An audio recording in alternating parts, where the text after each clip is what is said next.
Hello team, welcome to another ATP Geopolitics video with myself, Jonathan MS Pearce. This is the Ukraine War live update today for the 29th of September 2025. I'm going to have a live stream, have a chat to you, talk about military aid to Ukraine. I've got a fair amount to talk about. I want to just get a bit personal first. In terms of, yes, okay, the other day, you know, I had my birthday, etc., etc. I just want to say a massive thanks to everyone, but particularly, I mean, there were loads of people who are generously, you know, supporting the channel and everything, and loads of people recently on, you know, places like Buy Me a Coffee and whatnot. So just I wanted to say thank you, and I wanted to say thank you to all the members as well. I don't do that enough. You guys are amazing, and I don't do enough for you as in terms of for members. Explicitly. Thanks to Talaria, Marietta, Andreas Lurch, big time, Glenn Greater X again, Stephen Bandel, such a great supporter, Carl Rudd, Egon Eric Fredrickson, sorry, Linda Reed, and Paul Spiker, very much so, Paul. So thank you to you guys. I wanted to just say, you know, I went to Ukraine with some of the team. So I went with Mark from the Little Whiskey Shop, and JR, who's helped with the mapping and does all my campaign stuff, with Pierre and with Benny Pye and with Dan, and of course we went with Jonathan Fink and Yaroslava, and we had an absolutely incredible time. It was a really meaningful I don't know what you call it, trip. I was going to call it excursion, but that sounds like a little day trip down to the beach.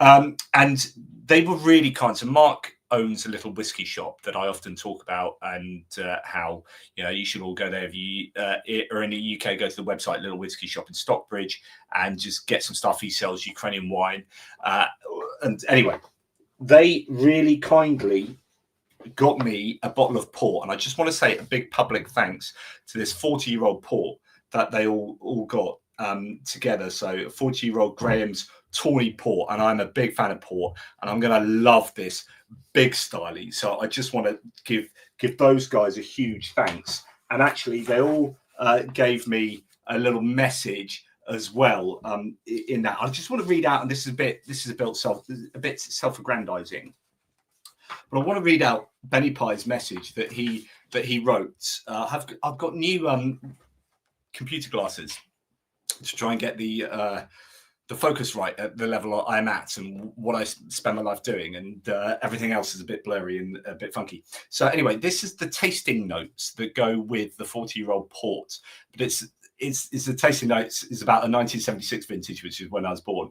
And I just want to say, I know this is a bit self-aggrandizing, but I just love what Benny Pye did with this. It was really clever. And he helps me so much with all the tech stuff. A 1976 vintage, the 49-year-old. Description: a truly remarkable vintage, first bottled in the hot summer of 1976 and cared for across the decades. A great testament to the arts of political blending, philosophical cooperage, and patient aging. About: matured for 49 years in the seasoned political climate of southern England, this vintage is a testament to time and patience. Composed of opinions but put aside generations ago, this is an incredible character with an amazingly long finish, especially on his favourite topics, indicating both his age and immense quality of argument. Tasting: on first impression, he is very complex, with a powerful intellectual fragrance that belies his years, delighting a demographic who remember when this vintage was first laid down. Or on further acquaintance, he reveals an array of flavours, from the delicate fruit of rational philosophy to the toasted toffee of a well-earned debate, often calling out a political wingnut with an outstanding aftertaste.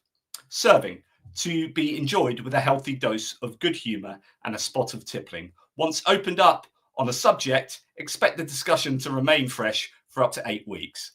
I freaking love that. Benny Pye, you are a master of words. And all of those wonderful people, Dan, Pierre, JR, and Mark, thank you so much. Just a very public thanks from me for your really kind present. And that port, I don't know when to open it, but open it I will. Anyway, are you taking bribes? No, but it is, I think, incumbent upon me to thank people who have been incredibly kind, and you all are very kind, so thank you. I did want to do just a separate video to talk about this. Anyway, that's enough from me. Yeah, so Dan, who came with us to Lviv, has picked up on this point. So quite often we have a back chat, a WhatsApp back chat, and lots of times the guys call me Andrew, because for some reason loads of people on the comments, because I think I use Andrew Perpetua's map a lot, call me Andrew. And it's happened over the years, and people still, not as a joke, really do think I'm Andrew Perpetua, not Jonathan MS Pearce. So then they call me Andrew, just as a joke. Anyway, and yes, the question is whether I am a mature flavour. Probably not, but there you go. Anyway, let's get on to what you're really here for. You don't want to hear about that gubbins. It's not gubbins. Those guys are legends in their own underwear. Right, we're going to talk about what's going on with regard to military aid to Ukraine. And there's quite a lot to talk about, and quite a lot of varying subjects, actually. We're going to start with what we've talked about before, but just a little more has been written about the EU discussing this new plan to release 140 billion euros. It's through a loan using the frozen Russian assets. It's sort of similar to what they've already been doing, but different somehow and a lot more. EU ambassadors will discuss a plan to provide Ukraine with 140 billion in fresh loans. That's 140 billion euros, which is more in dollars. Using frozen Russian central bank assets. The EU would enter a tailored debt contract with Euroclear at a 0% interest rate to ensure the clearinghouse can honour any potential future Russian claims. The operation would be guaranteed by member states, and the EU is hoping to have the loan arrangement in place by the end of the year to begin issuing Ukraine funds in 2026. And that would be super incredible if you could get hold of 140 billion for Ukraine starting in the new year. They are going to be super pleased with that, especially when you hear, as we are just about to, that they've got a $90 billion shopping list for the Americans. But before we get there, Denmark is to provide military aid package to Ukraine worth more than $400 million. Denmark is investing 407 million in Ukrainian defense capabilities, including funding for solid rocket fuel production. That will begin operations in Denmark this December. So that looks like, and that we've talked about that for the Flamingo. I would have thought this is a case of a bit of economic, I think, stimulus for Denmark, spending money on Ukraine, but actually getting that money to be spent in Denmark. So that is basically a bit of a kickback for Denmark there, which you completely understand from an economic and electoral point of view. Okay, so as mentioned, Zelensky's got this $90 billion shopping list that he has spoken about, I presume, given to the Americans, and it does include Tomahawks. He's also ready for separate deals, not just one big deal. And there is a lot of conversation about Tomahawks at the moment. So Zelensky said Kyiv is working on a mega deal for weapons purchases from the US. A package under discussion is estimated to be worth around $90 billion. And Ukrainian officials will visit the US later this month or in October for, quote, talks on the arms purchases and drone production. Let's hope that happens. This, sadly, is going to be an awful lot about lining the US pockets at the moment, as far as a military-industrial complex is concerned. The funding, I presume, for that $90 billion is going to be coming from Europe largely, the EU, and possibly the releasing of the frozen Russian assets in one way or another. Now, the Wall Street Journal has said that Zelensky, the Wall Street Journal is reporting that Trump has told Zelensky he's ready to lift restrictions on Ukraine using US long-range weapons to strike Russia. We heard Keith Kellogg say something similar this morning. I reported it in my hits and losses video, that the US is fine with Ukraine striking long-distance targets inside Russia, depending on what they are, of course. But Trump has stopped short of a firm commitment during their Tuesday meeting. Ukrainian officials will travel to Washington next week to push forward a proposal, push for an approval. That was from the 26th there. Now, we've got various reports on whether Tomahawks are going to be going to Ukraine. Tomahawks are a decent long-range cruise missile that would be very useful for the Ukrainians. Thank you very much. Can actually be fired from a ground-based launcher as well, I do believe. Now, Axios has reported that Trump has refused to give Tomahawk missiles to Ukraine. That was something we heard on the 26th, but we also heard, so Tomahawk missiles are the only weapons the US President Donald Trump has refused to sell to NATO for further transfer to Ukraine. But then we heard that, Zelensky had very fruitful conversations with Trump. The topic was lifting the taboo on weapons. So Andrei Spihar noted that it was a communication of historical nature, changing the paradigm.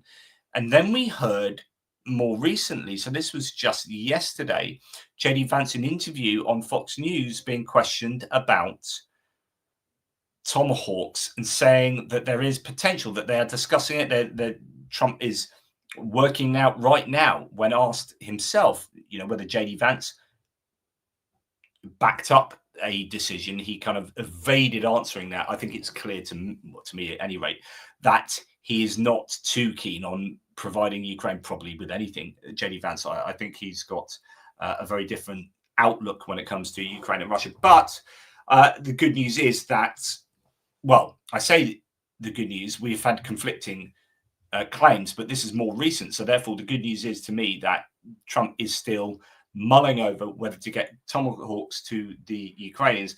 You start getting Tomahawks there, and honestly, things are changing. I've said for the entirety of this war, Ukraine wins this war by striking long range, all ranges that don't involve man-to-man fighting. Ukrainians want to get away from using human beings to fire guns in direct fire at an enemy. So they want to use short-range drones, your FPV drones and your IED dropping drones and your dive bombing drones. And then you want to see 20 to 200 kilometer drones being used, your one-way attack drones that are more significant. We've seen a whole range of these, FP1s and Ram 2X drones, and all the ones that the Ukrainians are now starting to get produced at scale. Then you want that range of missile as well, such as HIMARS, and obviously artillery, mortar, HIMARS, and then missiles that go a bit further than that. That can be fired from these guided multiple launch rocket systems, but also short-range ballistic missiles, medium-range ballistic missiles, and long-range even, and the same for cruise missiles as well. So they've had Storm Shadows. Now they're starting to produce Neptunes. They used Neptunes last night to attack an electrical component manufacturer for the defense industry. So that was hit with apparently 4 Neptune missiles. So they're using them. We're hearing about Flamingos as a longer range 3,000 kilometer cruise missile with 1,150 kilogram warhead. And that's a bad boy. And then everything in between. You've got all sorts of hybrids like the sort of cruise missile drone crossover, the Peklo and ones like that. So that's how Ukraine wins a war, using all of those things consistently, but you've got to scale them up. So Russia is getting absolutely hammered. There are real concerns, like proper concerns, that the Russian hydrocarbons industry is in trouble. Peter Zayan did an interesting video this morning where he said there's a perfect storm of things happening in terms of, ports, pipes, and refineries and depot, perfect storm of a bunch of things happening all at once that is leading to something that's been talked about for an awful long time, but it seems to be coming to a head now, where the Russian hydrocarbons industry is looking like it's sort of collapsing. And then Ukraine is only getting more of these weapons, right? They're only going to get more capable of taking out these refineries. They took out a power plant last night, so Belgorod doesn't have any power at the moment. Like a whole city still doesn't have power, I believe. Ukraine is becoming more able to hit these things because the Russian air defense network is bleeding. It is being degraded on a weekly basis.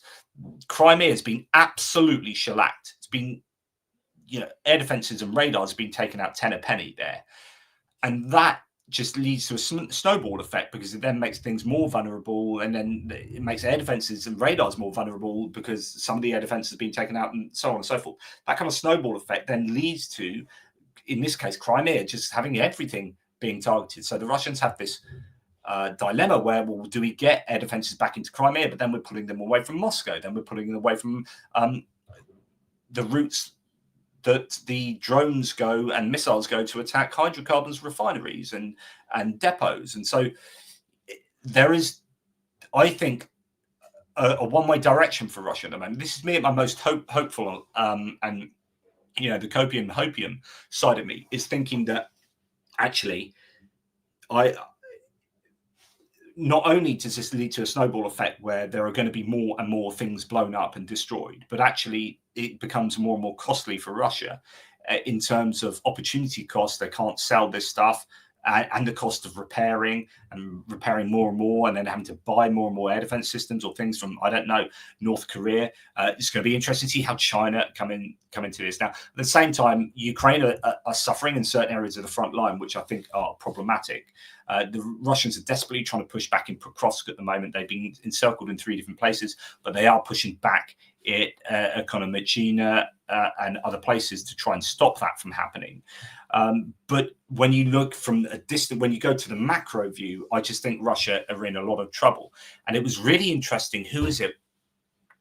There was some analysts saying exactly what I've been saying for the last week since Donald Trump did that switch on Ukraine, and he said in that Truth Social post that he was now advocating for Ukraine winning. And the point is that Trump sees Russia as losing. Trump only backs winners. I said this, and now other analysts are saying, I'm not saying I said it first, whatever, but I always worry about my analysis because I'm just some bloke sitting in an office on the south coast of the UK, right? I don't know what I'm talking about. So I always feel a sense of validation when you get proper analysts out there going, and I'm like, yeah, I said that. But they're saying, Trump just backs a winner. He only likes backing winners. So I think what we can take away from Trump's Truth Social post is that he now thinks Russia is losing. And if Trump thinks Russia is losing, then he's getting intelligence to suggest that's the case. And there is clearly evidence, probably deeper than I am able to go from open source to suggest that Russia are in trouble. Maybe not on the front lines in the next month, right? The Russia's still going to grind on the front lines, but you start stripping that, you lift the bonnet and you look at the engine, and the engine is spluttering and failing. It's not getting the oil, it's not getting the petrol, it's not getting the money, and what is needed to keep the economy going, that war economy going. So yeah, I am somewhat hopeful for Ukraine at the moment from a macro point of view. Ukraine are always going to be suffering for boots on the ground, so they need to get around that, which is distance striking. So if the US then get Tomahawks to Ukraine, then honestly, that is probably a sign that Trump sees that there could be an end here that's beneficial for Ukraine, that could force Russia to the negotiating table. So if he gives Tomahawks, that is a sign that he sees Ukraine is winning. And if that happens, there is, of course, we can talk about what winning means. But if that does happen, that puts Ukraine in a really powerful position, because they're also creating all their own indigenous weaponry, which is really having an effect at the moment. It's going to be interesting to see the next couple of weeks, see what Ukraine strike. I mean, to use 4 Neptune missiles last night on one single manufacturing facility, it's going to be interesting to see if they go for more refineries. Whether we're going to see flamingos get used, or whether actually Russia have succeeded in striking at Ukraine's own industrial military complex and stop them being able to make so many things at scale. Lovely. So next couple of weeks, I think, super important. Thank you for allowing me a tea break there. Okay, right. Now let's go to see if you guys have said anything of note concerning what I was saying. Talk about Russia being out of the Security Council. Viggo Holmesson carrying on, I think, the metaphor. Cracks keep appearing in the engine block itself, not only in its auxiliary and external components. I like a good extended metaphor. It has to be said. Right, okay. Now, what is also possibly indicative, so I think this is really, really important. I need to look into this more, but for the last 7 months, Ukraine has not had the joy of receiving any kind of presidential drawdown authority or USAI funded equipment from the US, not in any meaningful amount. And we're hearing now that the US Department of Defense has approved 3 contracts for supplying weapons to Ukraine with a total value of $200 million. Now, remember, there is funding within the NDAA. There might also be some USAI funding left over from the Biden administration. I'm not sure about that. I don't know because I can't remember. But there's also something like 400 to 500 million in the NDAA, which is basically just the annual budget for the armed forces, the defense budget. They actually have a Ukraine element to that, which was, Marjorie Taylor Greene tried to get voted out, and then she was absolutely, slapped down, and it was an overwhelming vote to keep that in. Now, it appears that the contracts are funded here, the ones I'm just going to talk about, under the USAI Ukraine Security Assistance Initiative program. So this is coming from the US. So this is really big. So not only is Trump talking about maybe sending Tomahawks, and not only has Trump said, well, actually, I think Ukraine can win this thing, although he's looking at that happening from Ukraine's point of view as receiving most of its support from Europe, from the European Union. That's what he said in that text. But then you suddenly get this, $200 million of USAI, delivery of MSFV. Now, I talked about this previously, so this was something that came out the other day. The US has awarded Textron Systems Corporation a $163.3 million contract to deliver a new batch of armored vehicles to Ukraine, mobile strike force vehicles, MSFV, along with spare parts, specialized tools, and testing equipment. Work expected to be completed by November the 30th, 2028. So this is a long-term thing there, but it looks like some fairly sort of basic armored personnel carriers. Anyway, delivery of MSFV armored personnel carriers, a modernized version of the M1117 by Textron Systems. That's worth $163.3 million. Delivery of M110 sniper rifles by Knights Armament, amounting to $21.2 million. And I presume that's that. And then finally, delivery of a contract, with Sierra Nevada for technical maintenance and support of the Ukrainian Navy's anti-drone systems, amounting to $15 million. So that's really good news. The Americans are looking like they're getting back into the swing of helping Ukraine out a little bit more than they otherwise were. Now, moving on, I just hope that that is indicative and representative of a change of position by Trump, not only from a rhetorical point of view, but from a belief point of view and from an action point of view as well. And it's all about winning. If he sees they're winning, then he will help them more. Germany, then we go back to these discussions about, well, why did he not think they were winning before? And that's surrounded by people who are more aligned to Russia, the Heritage Foundation lot. I just think he has been existing in this information echo chamber in the US, whereby the Heritage Foundation lot has poisoned him with erroneous beliefs, which also are likely to fall on fertile soil, because his mind is much more aligned to dictatorial thinking, and he likes Putin, right? So if you're gonna tell Trump that, hey, Russia are more likely to win this thing, and Trump goes, well, they're a much bigger country, yeah, of course they are, and I like Putin, and blah blah blah, he's going to be much more susceptible to that kind of information. And so the theory is, this is coming from the Daily Telegraph reporting this the other day with reference to Zelensky's aides, that when Trump went to the UK for the state visit, Prince Charles and Keir Starmer apparently did succeed in influencing him and convincing him that Ukraine are in a much different place than he otherwise thought. Then he comes back, and then he's meeting with Zelensky at the UN in New York, and then he appears to be getting updated information, and all of these kind of elements drawing together. He meets with Emmanuel Macron too, who's going to be again supporting this idea that it's best to support Ukraine, and Ukraine's got a fighting chance here. All of this leads him to believe, it looks like Ukraine is going to be winning this thing, and Russia is in loads of economic. He's now mentioned several times how much of an economic hellhole Russia is in, and he obviously just didn't have a clue about that previously.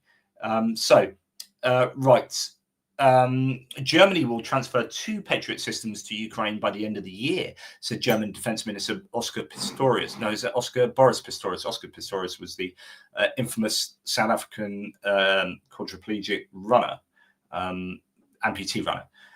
Anyway, he added that there is fatigue from the war in Ukraine. I cannot deny it because it has been going on for 3.5 years, and there is no end in sight.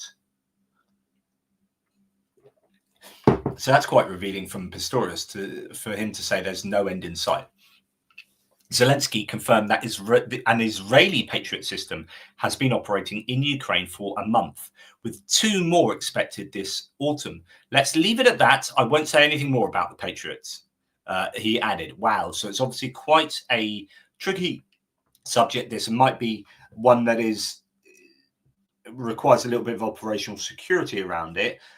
It might just be also quite uncomfortable for the Israelis, because the Israelis don't want to get on Russia's bad side here. There has been this supposed relationship between Putin and Netanyahu, Putin and Israel.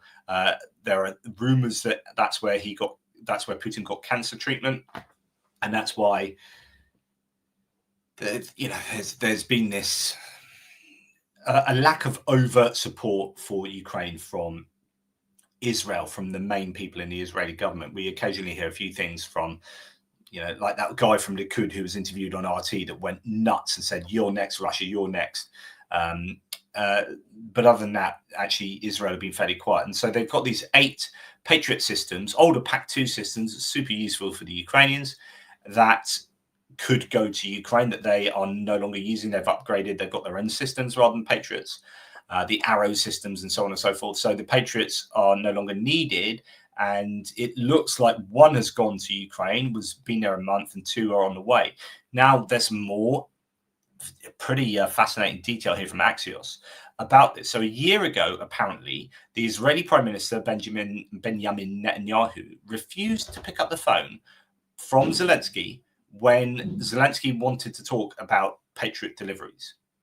But when Netanyahu wanted to talk to Zelensky to get his approval for the Hasidim to come to Ukraine this year, so to get approval for a Jewish kind of festival in Ukraine, and what's that word? This is my MS brain. Begins with P. Anyway, not Exodus. Pilgrimage. That's it. Zelensky did not answer the phone until Netanyahu approved the Patriot. Wow, I love it when Ukraine have leverage here, or leverage.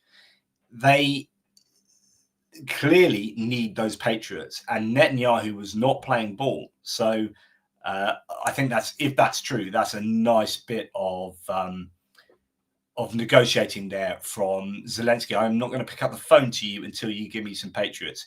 You want this from me? Well, I wanted this from you previously. Now you're going to give it. Good stuff.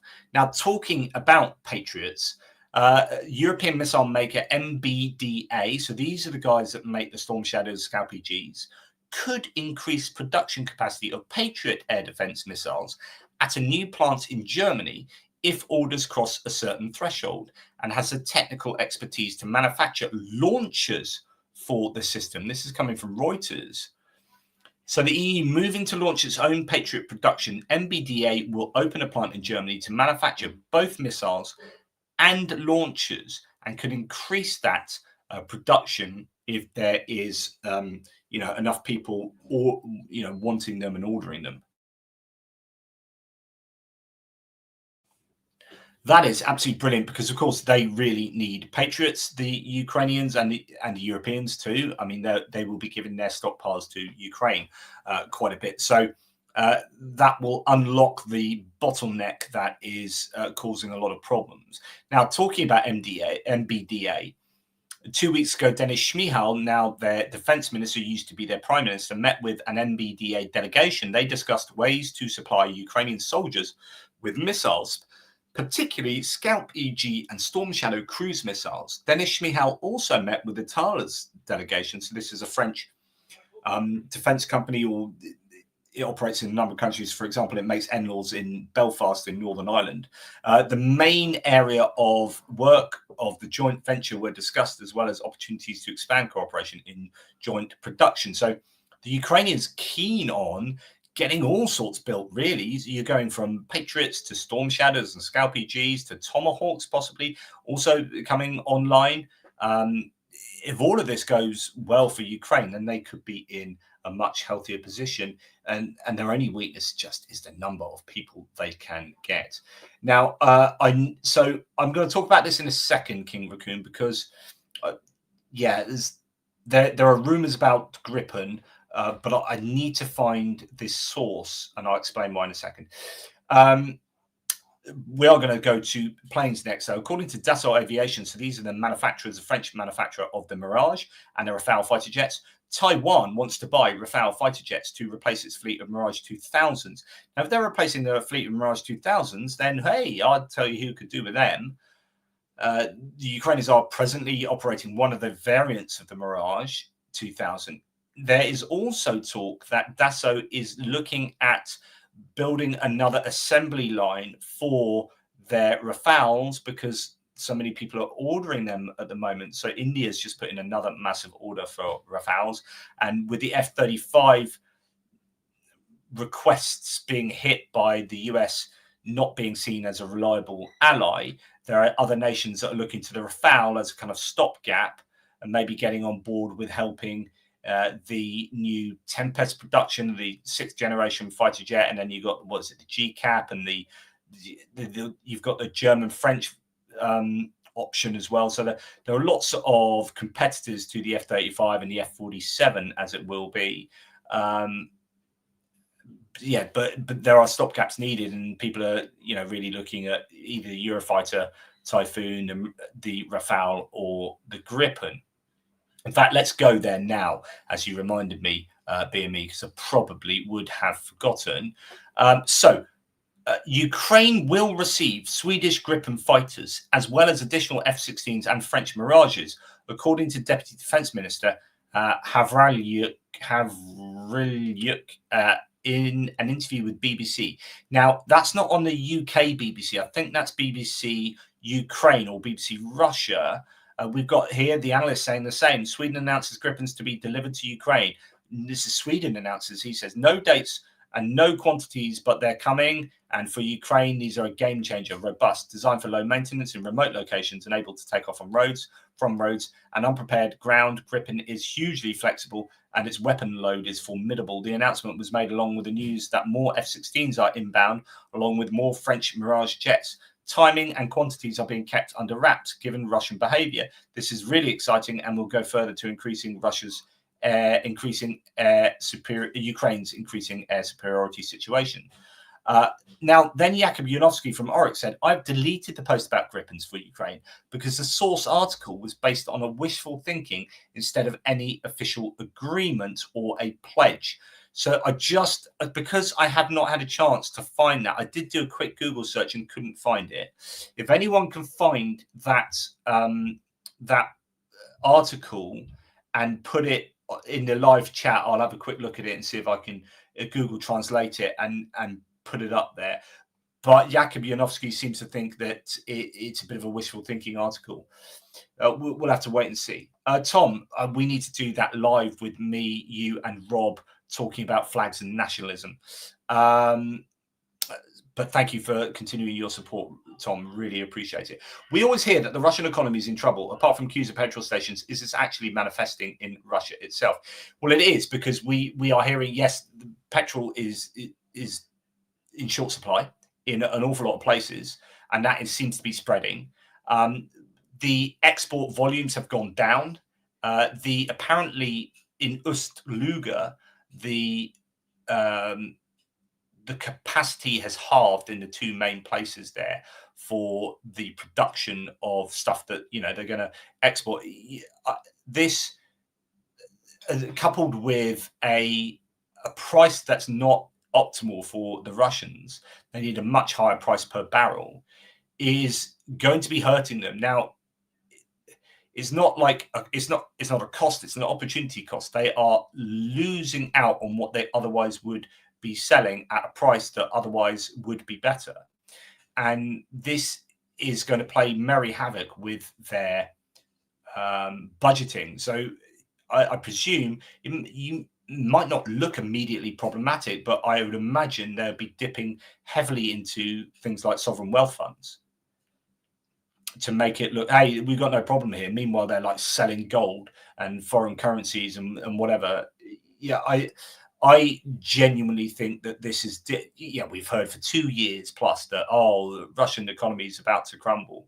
But actually, there are people not getting paid. There are issues behind the scenes. They have gone down to 4-day working weeks in a number of different domains. The railways are not loading. The railways are down to a 4-day working week, I think, as well as some of these other industries. They're not selling trucks. They're not selling. That Lada I showed you the other day was just laughable. $21,500 car, and it didn't even have speakers or a stereo. Like, they're just, so there are loads of canaries that I think are really suffocating an awful lot at the moment in a number of different coal mines. And so I do actually think this is genuinely different from what we have seen previously. But anyway, it could be really good news for Gripens. They need more F-16. I said to you previously, I said, for me, a game changer is 70 aircraft. I mean, I kind of plucked that number out my arse, but 70 aircraft, and then suddenly you're able to lose aircraft. You can use them more riskily, but high risk, high reward. You can start really supporting your troops on the front line. As long as they come with the requisite armaments, then you can start dropping guided guide bombs all over the place, just like the Russians have been doing for bloody ages. And you can start flattening where the Russians are actually making these gains at the moment. And I really think, that's something you can do without losing men. If you lose a plane, and I've said this before, and it sounds a bit weird because I know it's expensive and time consuming to train pilots, but I would just be training as many freaking pilots as I possibly could. They are single people. Whereas, you're talking about units of 1,000 on the front line. Now, no, not everyone can be a pilot. You need to be a certain level, expertise, potential, blah, blah, blah. But I'd just be training the crap out of as many pilots as I could, and maybe even trying to get mercenary pilots in, like American F-16 pilots who have retired. Get you back in, mate. And if you're using a lot of planes and then you lose maybe 2 or 3, 4, 5, 10 pilots, 10 planes, like that is bad. Obviously, that's expensive and it's time consuming, but it's like that's 10 people compared to like the thousands that are getting lost on the front lines. I just think, honestly, Ukraine, and now that they're degrading air defenses as much as they are, it means that it should be safer for these pilots to be used more riskily, and these planes to be used more riskily. I just think they need to be really leaning very heavily into a really big use of planes. That's just my tuppence, and I'm going to stick with that opinion. Anyone that wants to argue it can jog on. I'm going to have a tea break now. Right. Okay, onwards. So Estonian Foreign Minister Sakna has announced that Estonia will allocate 10 million euros. So it's not massive, but Estonia is not a big country. It's not a huge geopolitical and economic might, but they are assisting NATO's PURL initiative aimed at urgently strengthening Ukraine's defense by buying equipment from the US. Now, they've had about $10 billion worth of equipment that has already been procured or ordered through this initiative. So Estonia helping with a little bit there. That's very appreciated. I'm sure German company Quantum Systems has joined the Brave One market and DOT chain defense marketplaces. So these are, points win prizes. You get a bunch of points for blowing up stuff on the front line and you're destroying this or taking out these drone operatives or whatever, you get the points that you get, and then you can use those points to buy more kit. But now we have a German quantum systems German manufacturer on the marketplace as well. His drones are now available for order by Ukrainian military units. So that's pretty cool. They've been using these quietly an awful lot. The quantum systems, you've got vector drones, and you've got all sorts of German drones that I think are doing a pretty good job. You've got the HQ2 now, HQ1 and HQ2, the AI enabled drones as well that I believe are being well used.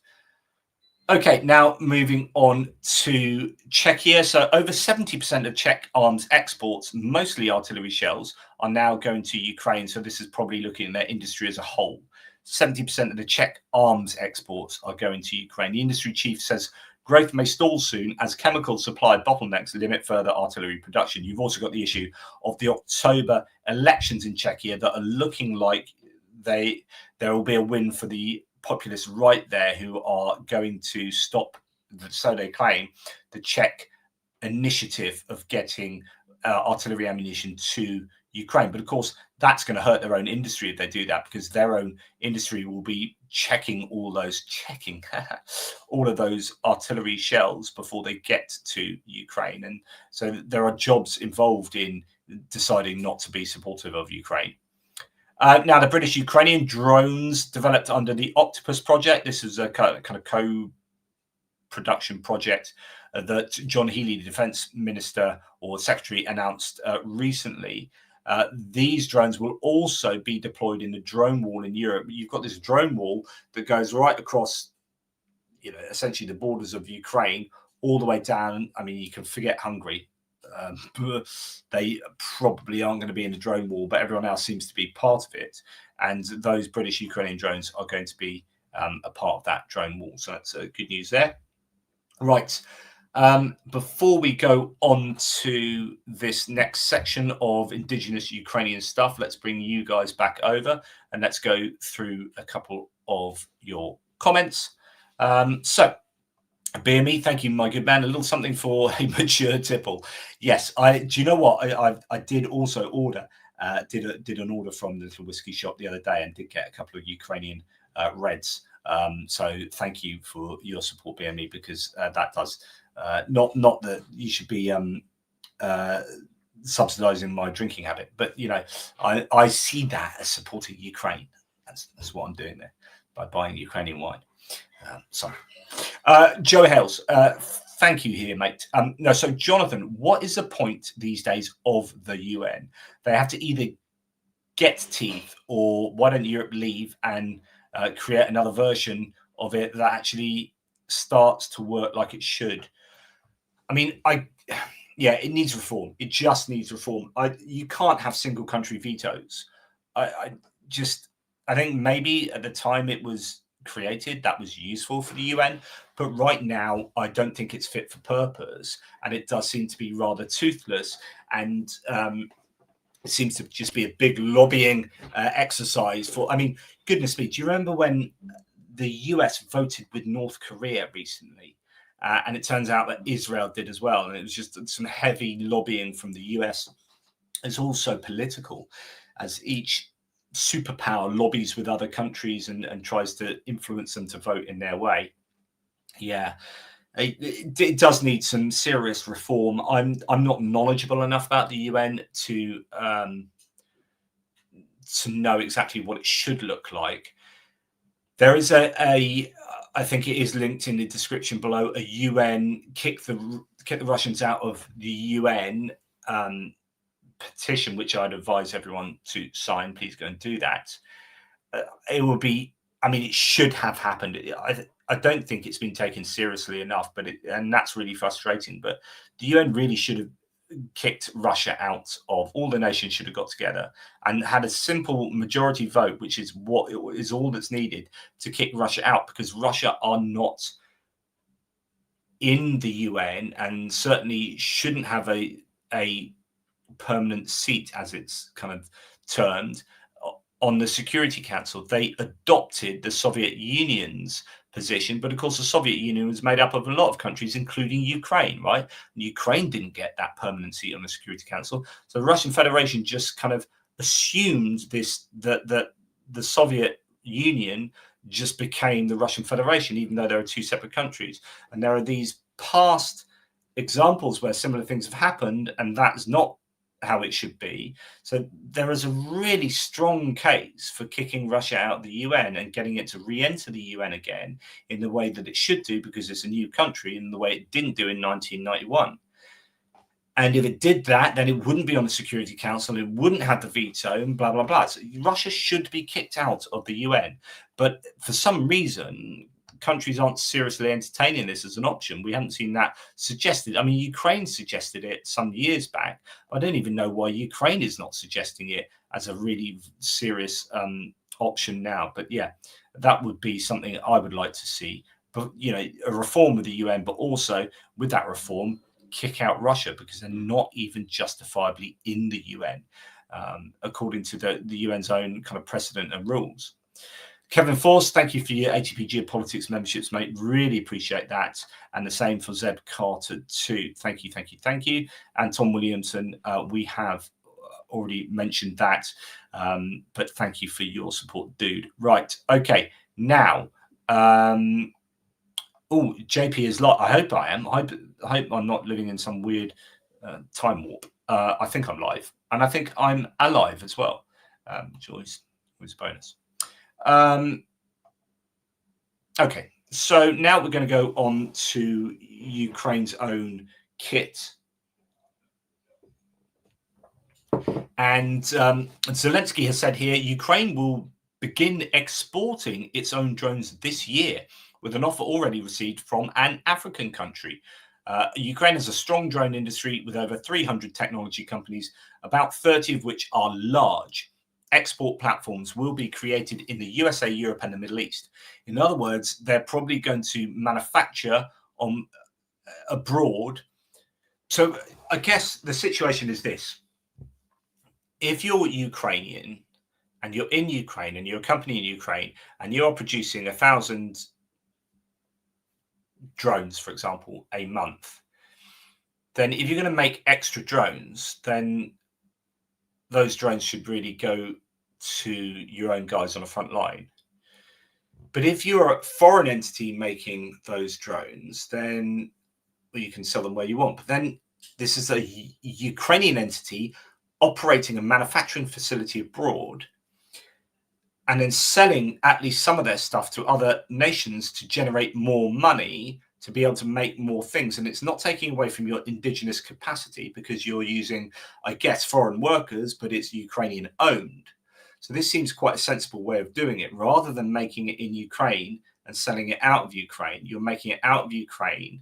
You're not affecting your indigenous capacity.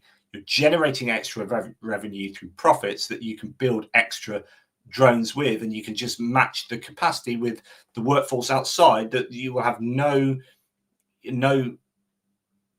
constraints on employing more people in other places. Do you know what I mean? I think that's a sensible way of doing it, and of course it's safer as well to build that outside of Ukraine. Zelensky, regarding the issue of controlled arms exports, controlled because this is the export of weapons that Ukraine does not have a shortage of. The priority is the armed forces of Ukraine, and where we can produce more and the Ukrainian army does not need more, we can export this surplus. So again, this idea that, you know, we talked about this with USVs, although they ended up using a bunch of them the other day, but it appears that they've got more sea drones, more surface drones than they need, or than they are able to use. And it may be that the Russians have actually adapted fairly well to these sea drones. Well, we saw the other day that Tuapse and Novorossiysk were vulnerable. One drone got through and exploded on the concrete jetty. So I don't know if you can easily make a case for having lots of excess capacity for these drones. I'd just be sending those drones every bleeding day at the Russians. But anyway, he said the money from these exports can already be spent on what is lacking, in particular on drones. So I guess one type of drone you can export in order to cross-subsidize another type of drone. Our priority is replenishing the Ukrainian army, and our priority will be this until the end of the war in any case. Therefore, exports will be controlled until the end of the war. As for the directions, as Europe, the USA, and the Middle East in agreement, an agreement was reached with the African continent at the UN General Assembly. There are already proposals from several African countries and a request for representation in Africa. Interesting. Okay, Ukraine says it's ready to share its drone warfare expertise with Australia. Talks are underway, but Kyiv is still waiting for next steps from Canberra, so that's interesting. Australia is spending billions on drones. Ukraine says it can make that money count. Of course, if you're talking about efficiency, I don't think there's anywhere on earth that's going to make you drones more efficiently and cost effectively than Ukraine. There's been this criticism of, say, the United States previously, where they're still interested in spending way too much on drones when Ukraine has shown you how to make a really effective drone for $350.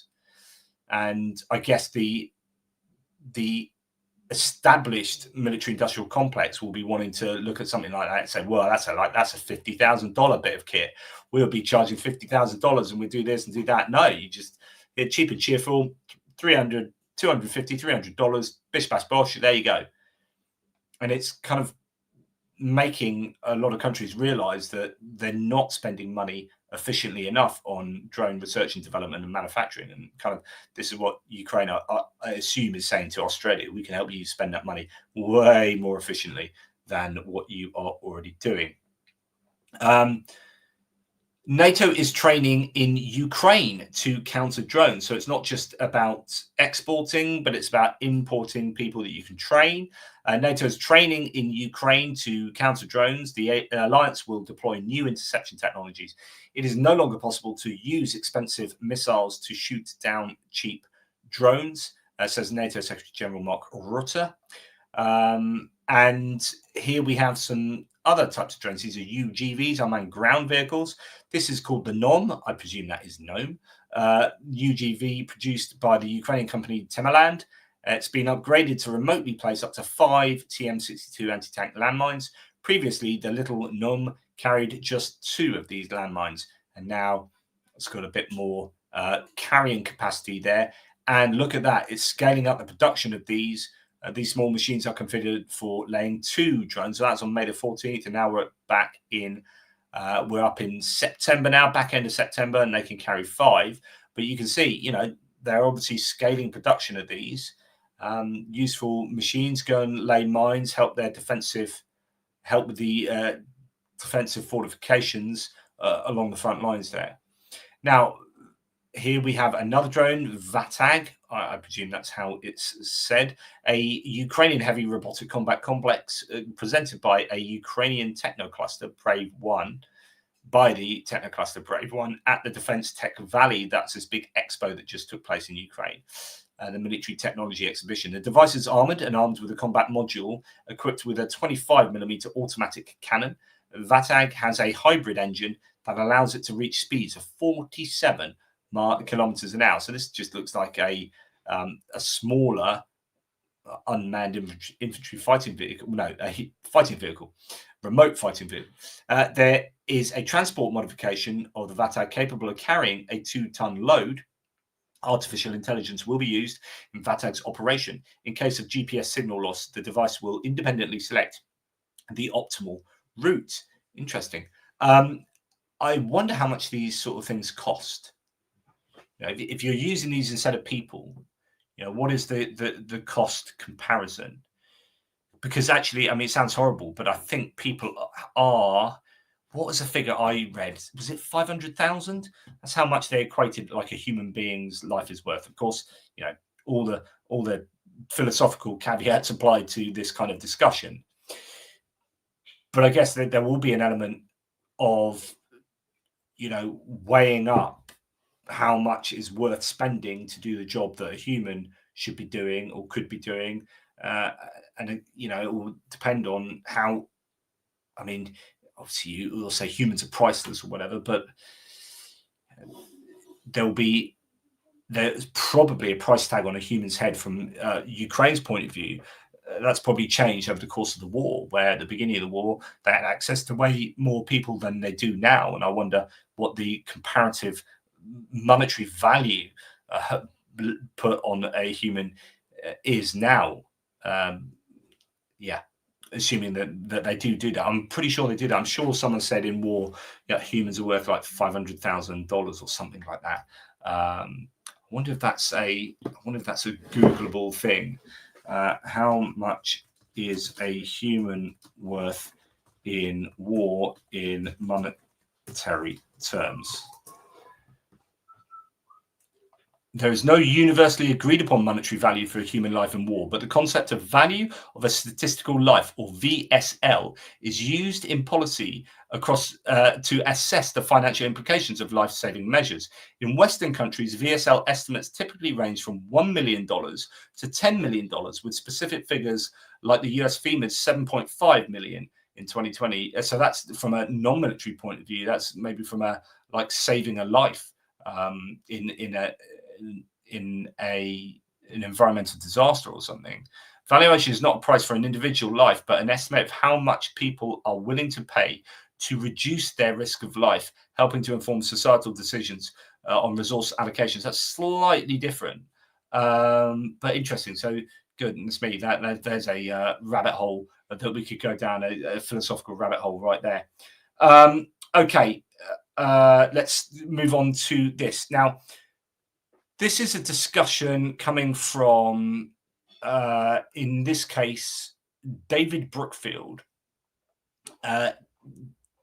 picking up on something that Phillips O'Brien, the military strategist and historian, has said. And actually, I broadly agree with O'Brien here. So I've talked a lot about the difficulty that the Ukrainians have faced. In fact, if we can find that on here, let's go Ukraine demographics chart, and yeah, here we go. So this is what I keep talking about, guys.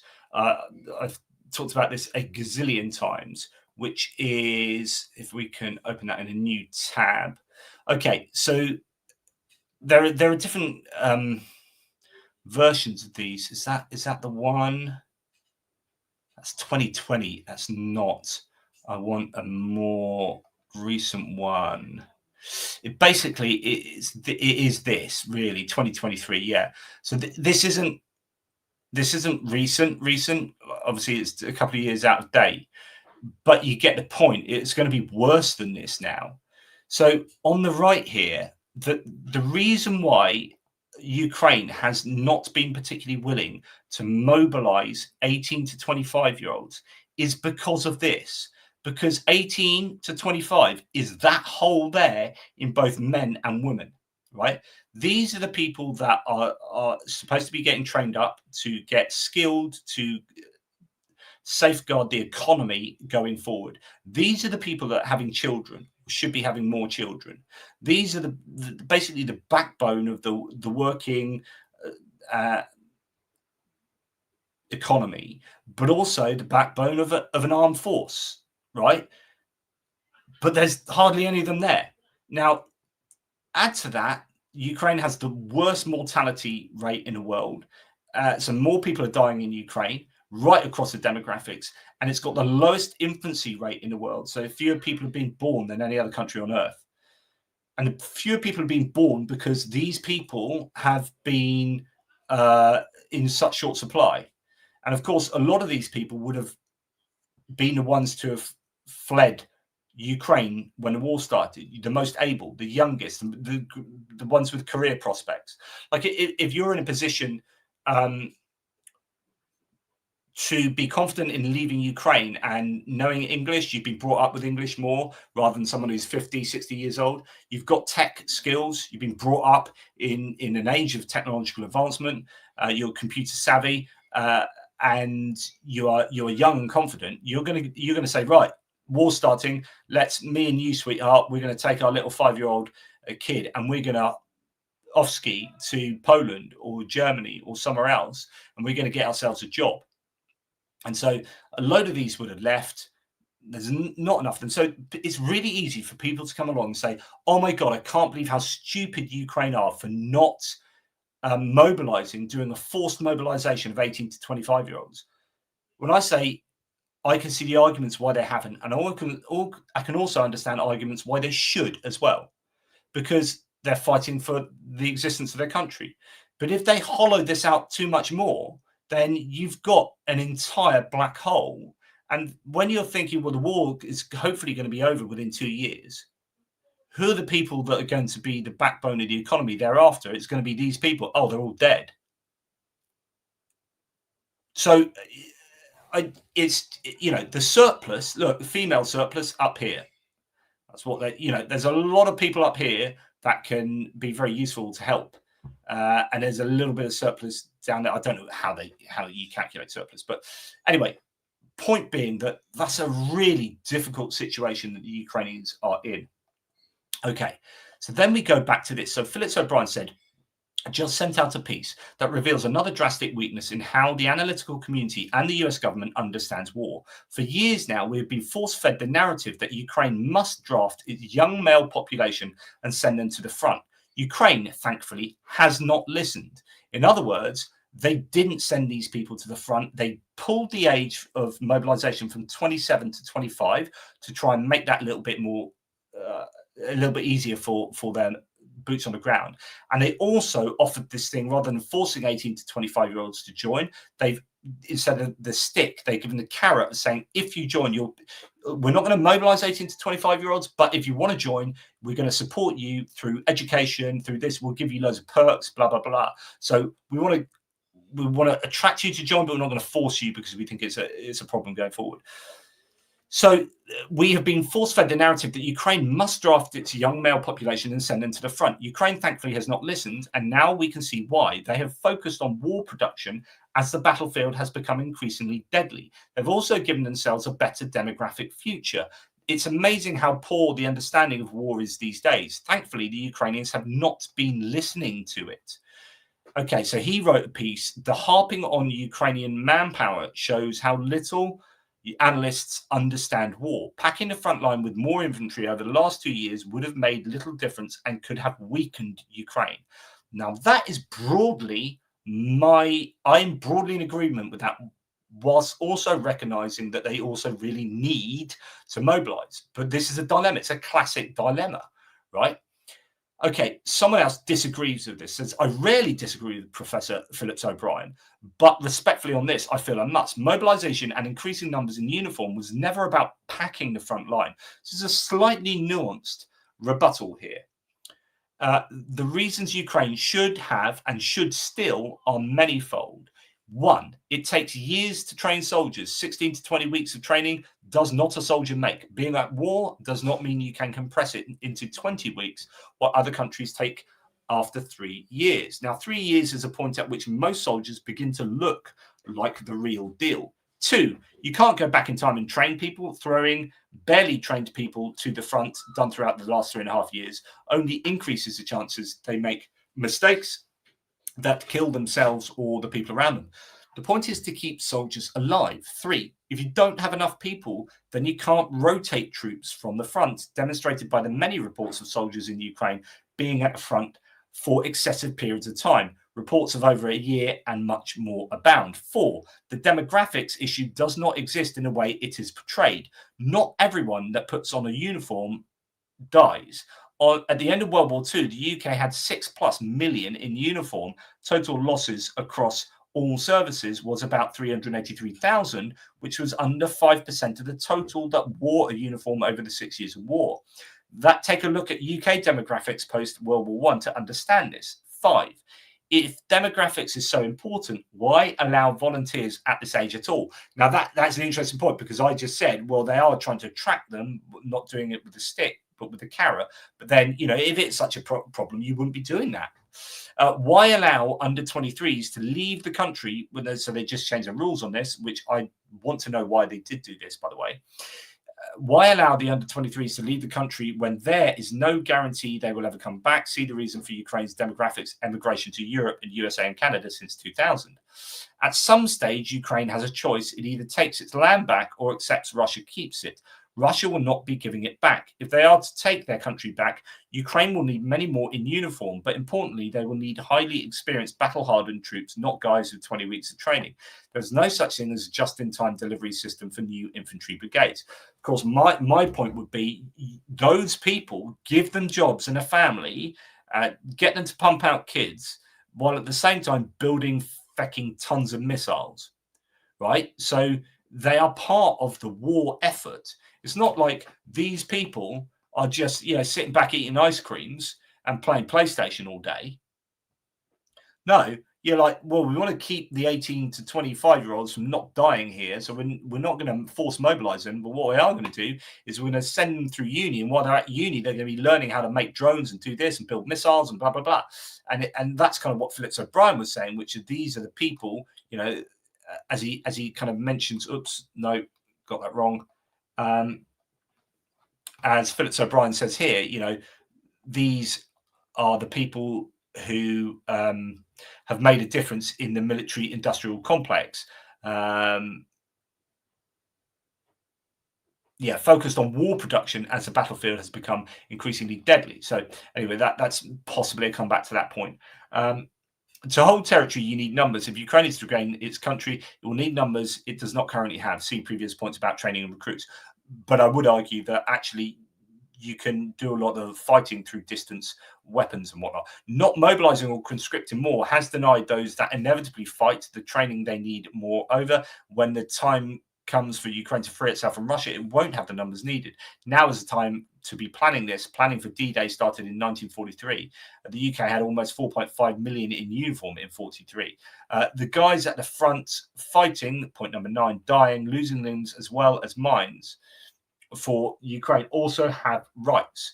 Talking to ex-servicemen around the world, almost all are of the opinion that the incredibly high rates of desertion experienced by Ukraine will be in great part due to the low levels of training and the lack of rotation, a problem that exists because of the lack of trained troops and the decision not to start training early.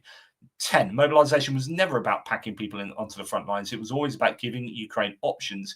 Options keep Ukraine fighting. Lack of options backs Ukraine into a corner it does not need to be in.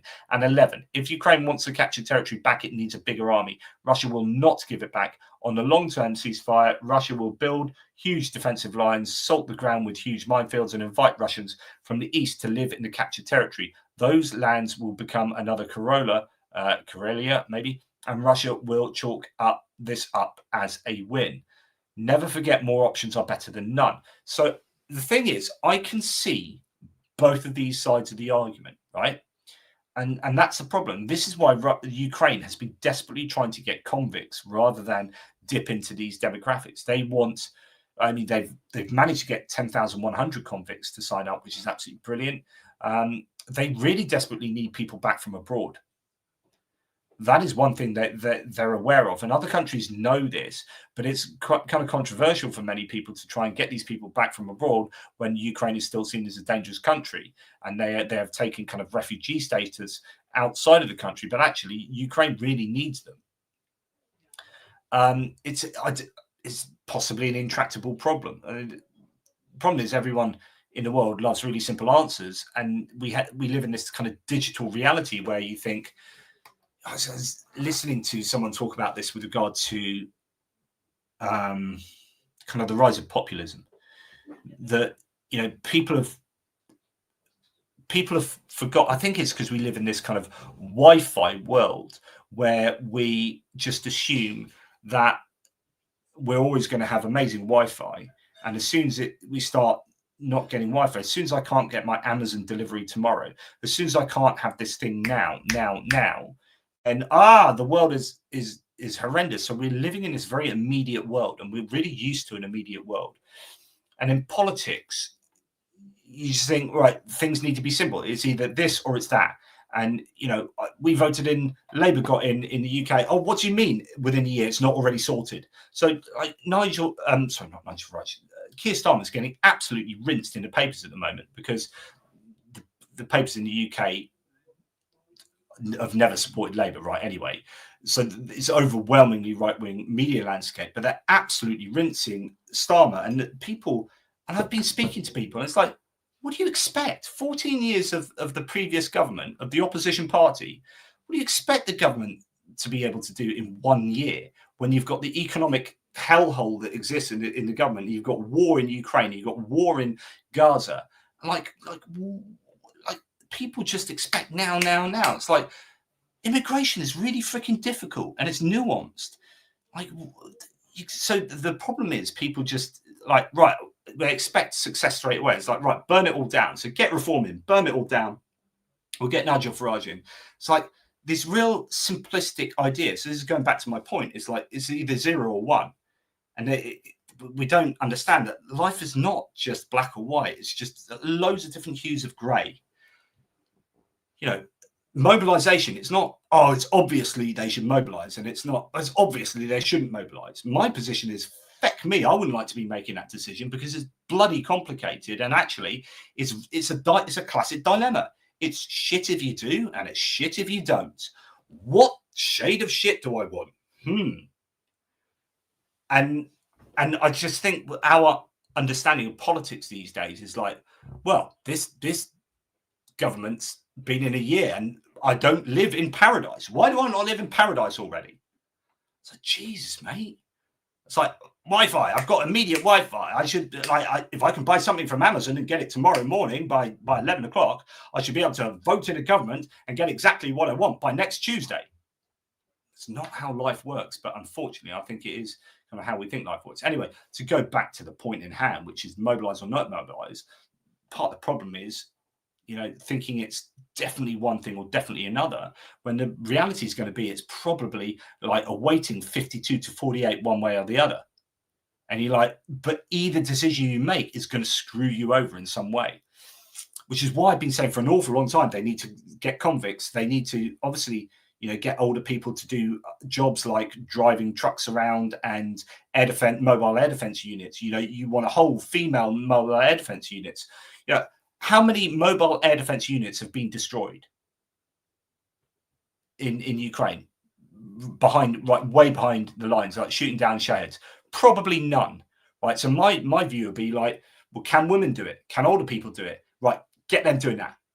Just 100%, like 100% of mobile air defense units should be run by local women and older people. And I'd just be like really thinking creatively to make sure that you've got enough people to do the jobs you need them to do. And you know, how do we get with the people we've got doing stuff, how do we get more of the right people on the front lines when we've got an awful lot of people back here? I remember when we went to Ukraine and we drove across the border, and you've got loads of young men here working on the border security. What the feck are you doing here? That can be done by women and old people. You should be on the front line type thing. And I think there are rumors that they have been recognizing that, and they have been making, for example, like police units into the army. Like, you don't need to be in the police. You guys can be fighting on the front line, and same with border patrols and stuff like that. So it's difficult, but there are ways around it. And also, I would just go full on mercenaries. Like the Russians have been doing it, and it's all frowned upon, isn't it? But you know, the Russians have been going around the world picking up all sorts of people to fight. And it's great to see the Russia Volunteer Corps and the Free Legion of Russia. And then you've got the International Legion. But it's difficult because sometimes you get absolute dross. And that's a problem the International Legion had right through the beginning, is it had really poor leadership, and it had people that had never fought before, and it was all a bit of a disaster. It's now sort of changed, and now you're starting to see individual units, like, for example, Azov, like, getting their own international, so not the International Legion, but their own international units within their corps. So they can select who they want, make sure they're half decent, and give them proper training. But I think Ukraine definitely needs to do that. Anyway, I don't know if you guys are in agreement with that. Von Rees says hi there, by the way. Conscript everyone, then keep the females and young men well behind the lines, making arms and everything else is needed. Make everyone help. Yeah, so what you can do is conscript them and train them so that everyone's trained.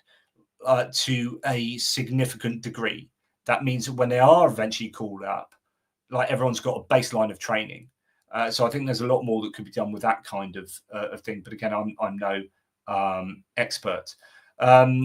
So Rob C says, anecdotal, but I saw lots of women on the Ukrainian border during my crossings. Maybe it varies by the crossing location. I think they have also changed that since we did that as well. But yeah, Mark from the Little Whiskey Shop. Hopefully, Mark, you saw the beginning of the video where I showed that wonderful bottle of port, or at least the box for it. Great idea in principle, but the economy needs to work as well as a war effort, and you need bright young people working in industry too. And this is the dilemma, isn't it? It's like you gut those people, and who have you got doing the? You know, everyone says how amazing the innovation is for the Ukrainian armed forces, for the drones and for the tech. It's like, yeah, if you've gutted all of those people, and you sent all of these amazing brains to the front line, then who is getting you that incredible innovation? So yeah, it's just freaking difficult. There is, yeah, we expect there to be really simple answers, and life is not like that. Yeah, so much, Vigo, so much this. In politics and in general, really, it's always easier being in opposition and criticizing those in power. I keep telling you, I'm not like some massive Labour fan, as in like I'm not, but I am in support of our Labour government, because I realise that if we don't support them and they don't succeed in the next 3 years, reform will get in. And reform will be bad for Ukraine and will be bad actually for the country. They're populist and they'll just rip things to pieces. So I'm banking on Labour doing well, because actually, whether you're Conservative or Labour, we need Labour to do well, because I don't think Conservatives are going to be in a good place in 3 years, particularly if reform keep going as they are. So, you know, we need to make sure.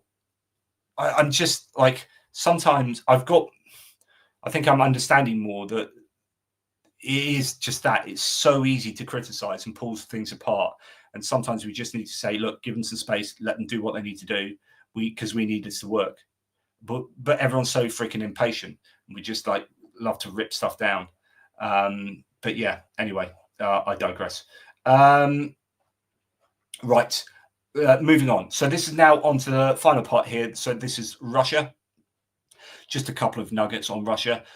Russia has agreed to equip and train a Chinese airborne battalion and share its expertise in airdropping armored vehicles that analysts say could boost Beijing's capacity to seize Taiwan, according to Washington Post. So this is just, oh my goodness, more understanding that Russia and China are much closer than we would want them to be. Russia's really the vassal state of China, but Russia's overtly militarily helping China to invade Taiwan eventually. And those China hawks in the US should be looking at this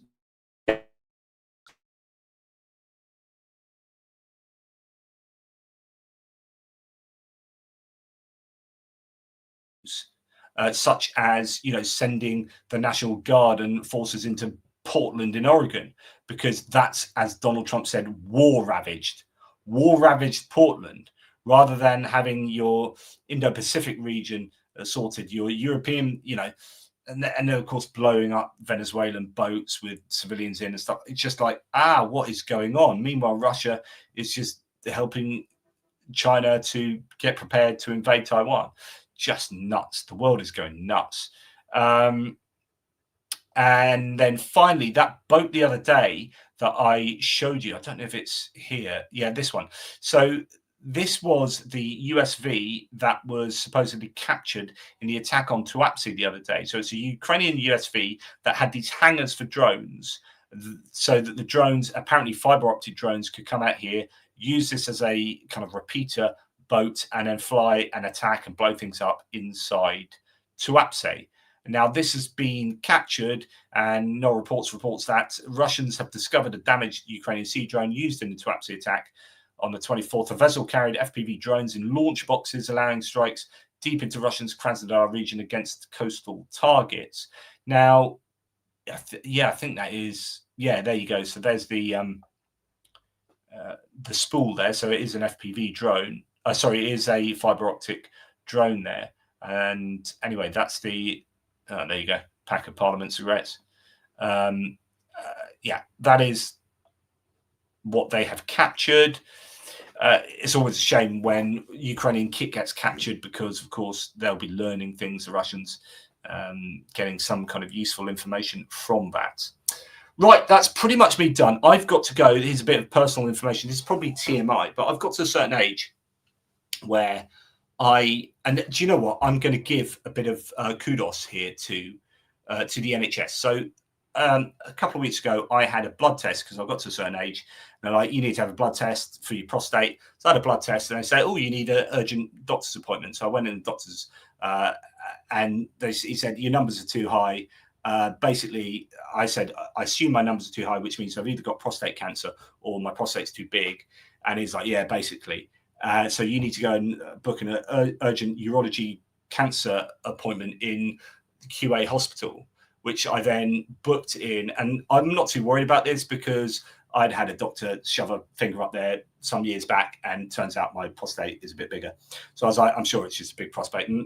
Prostate numbers aren't crazy. Anyway, I went into the hospital just before this live. I went to Portsmouth to the hospital, had my up there, and she's like, oh, it's smooth, not a problem. There's way too much information, but there's a point to this. And yeah, we still need to give you an MRI just to make sure there's no, it's not looking funky. So can you go to this department and book your MRI? So then went down with my missus. They're like, oh, brilliant. Can you come back at 6:45 tonight? We've got a space. I'm like, brilliant. So I went straight into hospital today. Didn't have to wait. In fact, they called me in like a minute early. Got everything done. Went down. Yeah, can you come back tonight? I'm like, brilliant. NHS is working here. I've just got all of that sorted out. And do you know what? Do you know what my bill is? Do you know what my bill is?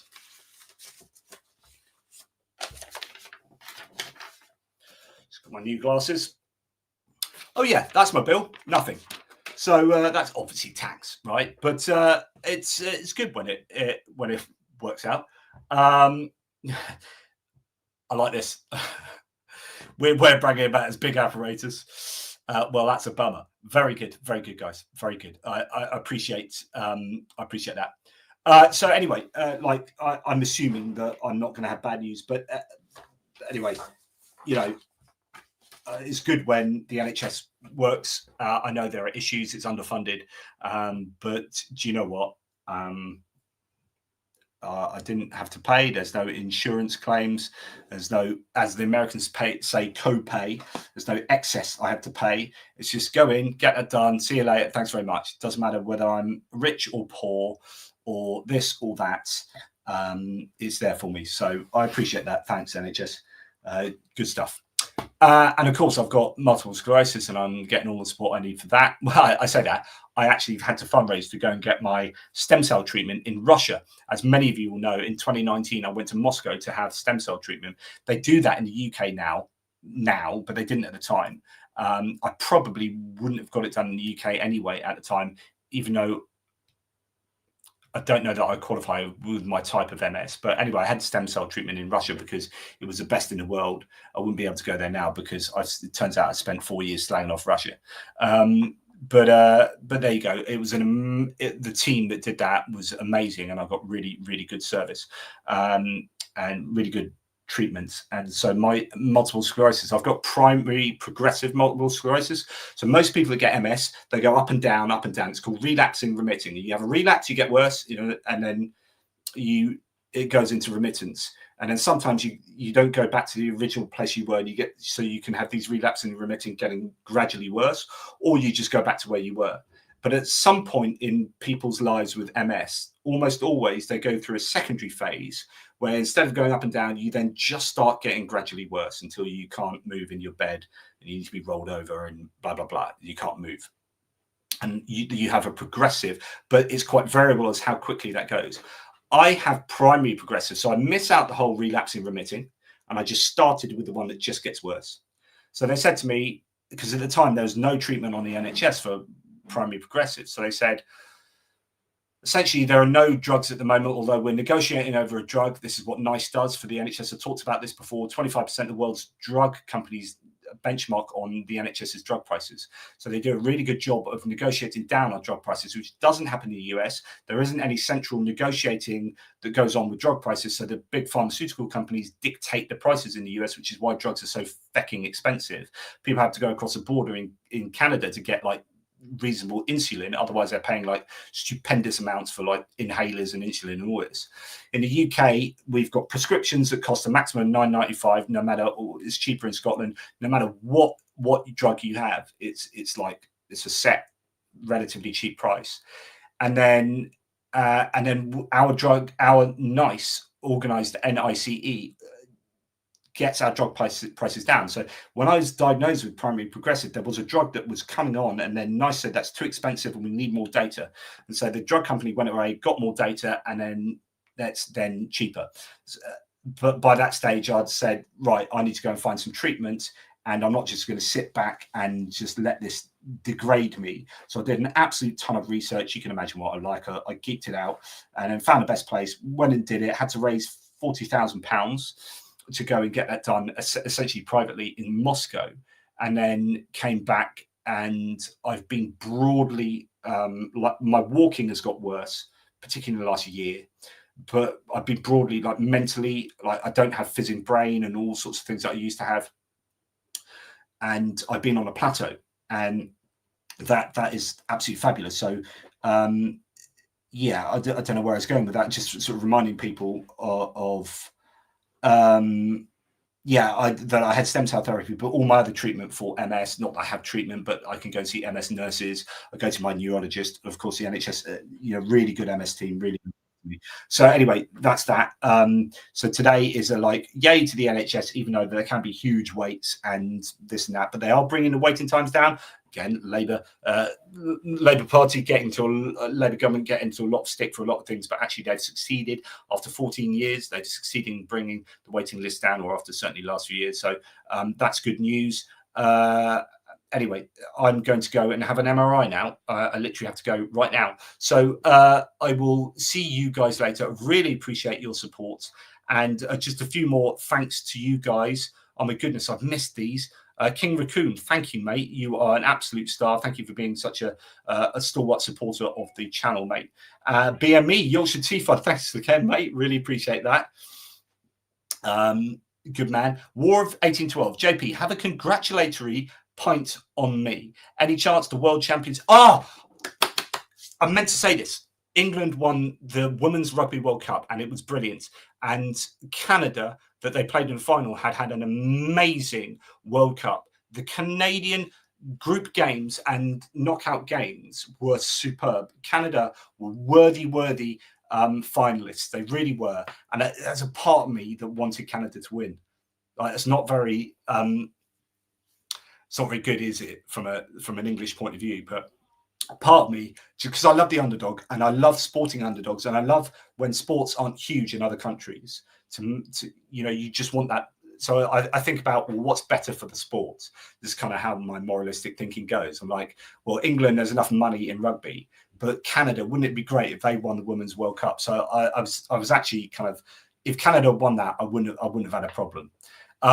Anyway, JP, have a congratulatory point on me. Any chance of world champions England Women's Rugby Club can train Ukrainian soldiers, especially hand combat? It was brutal. I mean, some of the hits in that Women's Rugby World Cup final. I mean, I used to play rugby, but man, there was a woman. That was some hard hits going on there. Right, Killer, watch you off and on for years now. Been years since I gave you. Get a pint on me, mate. Thanks so much, Killer. I really appreciate that. My missus is calling me to come, so I've got to go. Da Vinci, surplus women is when there are more women than men in an age group. Yes, right. Okay, of course. Thank you. Thank you. It's not like they're just, you're not needed anymore. We'll just send you to war. Sekus Puto Russian Destruendam essay. I think Finnish guy is saying, let's end Mordor. And F-Oink, Andrew perpetually waffling bonus. You did it. You did it there, F-Oink. I'm not Andrew. I love it. Thanks, mate. Appreciate that.